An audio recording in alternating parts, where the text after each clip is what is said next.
Hélène Geffroy, bonjour. Vous êtes la maire de Vaux-en-Velin et vous êtes candidate à votre succession. Alors au premier tour, j'ai regardé les résultats, c'était pas terrible. 40% des voix seulement pour un maire sortant, avec en plus 75% d'abstention. C'est une sorte de record régional. C'est pas aussi un désaveu de la part de votre population vis-à-vis de ce que vous avez fait pendant 6 ans ?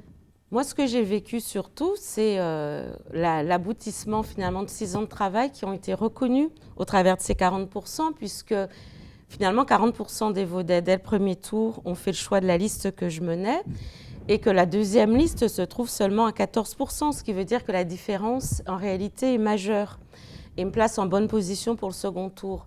Mais ça veut dire aussi que nous devons encore mobiliser des électeurs, puisque vous l'avez dit, l'abstention qui est un sujet sur notre ville depuis longtemps, nécessite désormais de pouvoir encore convaincre les électeurs des choix cruciaux qui les attendent. Et ils ont répondu présent pour ceux qui sont venus voter, en disant finalement que le bilan tel qu'il avait été autour des questions d'éducation, notamment de sécurité, d'urbanisme, d'aménagement de la ville, et puis aussi autour d'un vivre ensemble, avaient été des sujets qui les avaient convaincus. La crise du Covid-19 a entraîné une abstention majeure partout, pas seulement à Vaux-en-Velin, qui a toujours un peu plus d'abstention qu'ailleurs. Mais moi, je crois que tout ce que nous avons mis en place d'instances de démocratie participative va porter ses fruits. Et c'est un enjeu encore du prochain mandat. Alors, vous espérez combien de participants ? Je ne vous demande pas votre score, mais la participation. Vous serez contente s'il y a combien de participation ce dimanche ? Moi, je serais ravie si la participation est évidemment plus élevée et si elle se rapproche. Je vais vous faire une réponse mesurer si elle se rapproche de la participation nationale. Parce que l'un des enjeux, c'est d'inscrire parfaitement nos villes dans les tendances nationales. Quand il y a plus de votants ailleurs, il y en a plus à Vaud aussi. Et cette fois-ci, il faudrait que nous soyons dans les scores nationaux. Et j'espère que les électeurs, face aux choix qui s'imposent à eux, seront présents, évidemment. Alors justement, vous leur dites quoi à vos électeurs, surtout à ceux qui ne sont pas venus au premier tour, pour qu'ils viennent ? Qu'est-ce que vous proposez pour les faire rêver, pour les décider, pour les séduire et pour leur montrer que vous voulez que cette ville devienne mieux dans 6 ans ?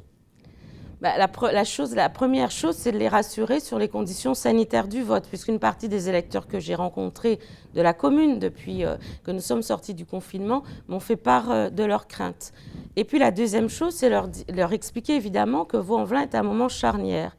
Ce premier mandat m'a permis à la fois de pouvoir réparer, reconstruire une ville qui soit pleinement inscrite dans notre métropole et dans le pays.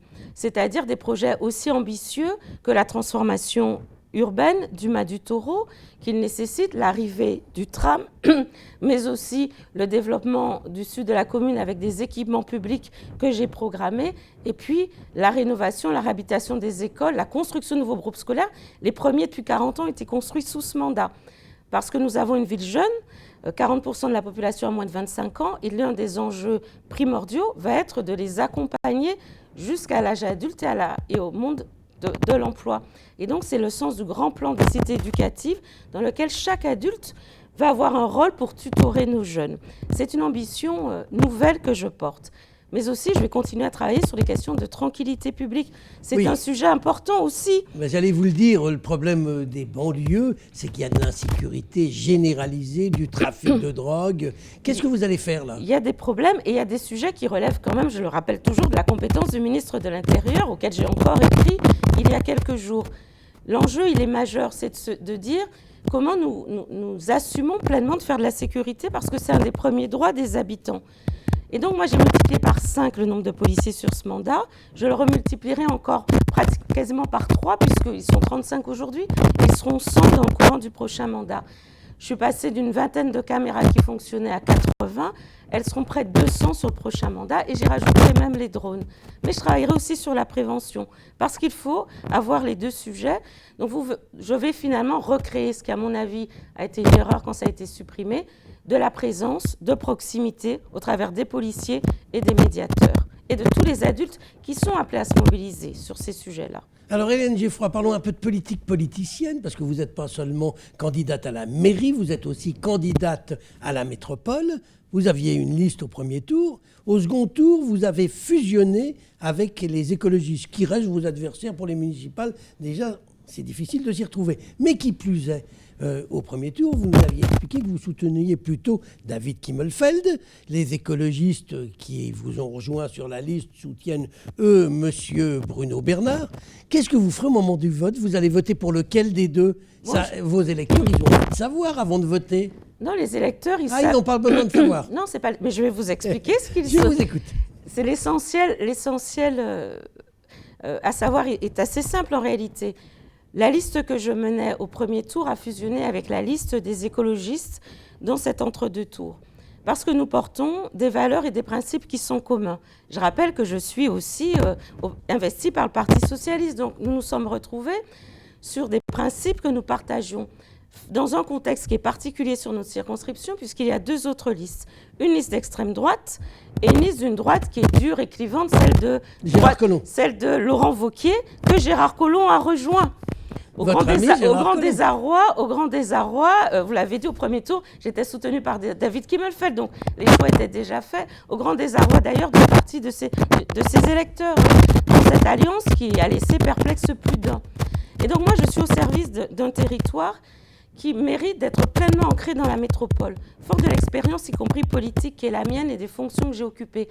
Je propose avec ma liste d'incarner ce qui est une circonscription de l'Est lyonnais, qui est à la fois le poumon vert de la métropole, on a des espaces vers le Grand Parc, mais qui est aussi celle historique des entreprises, des industries, donc des travailleurs, et qui ne peuvent pas déléguer juste au centre-ville et à Lyon la réflexion sur ce territoire. Et donc dans cette démarche-là, j'ai un double soutien, oui.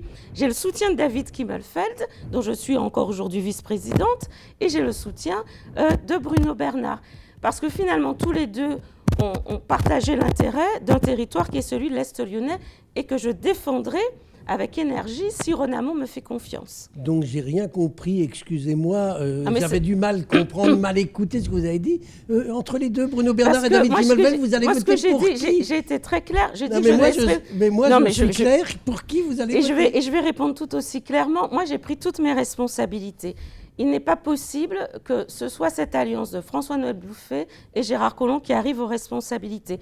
J'ai été fidèle à mes engagements, soutenue par David Kimmelfeld au premier tour, soutenue par David Kimmelfeld au second tour et aussi désormais par Bruno Bernard. Ce qui veut dire que les électeurs, ils votent pour un message qui est très clair, ce qui est un projet, un programme pour l'Est lyonnais, pour le Renamo que je vais porter, des candidats sur lesquels finalement, la liste sur laquelle nous nous sommes parfaitement retrouvés, j'invite tout le monde à lire notre programme, et la conviction et la certitude qu'ils peuvent avoir que je ne soutiendrai pas en aucune façon la candidature de François-Noël Buffet et que c'est l'essentiel au moment où nous en sommes. Et les électeurs l'ont compris.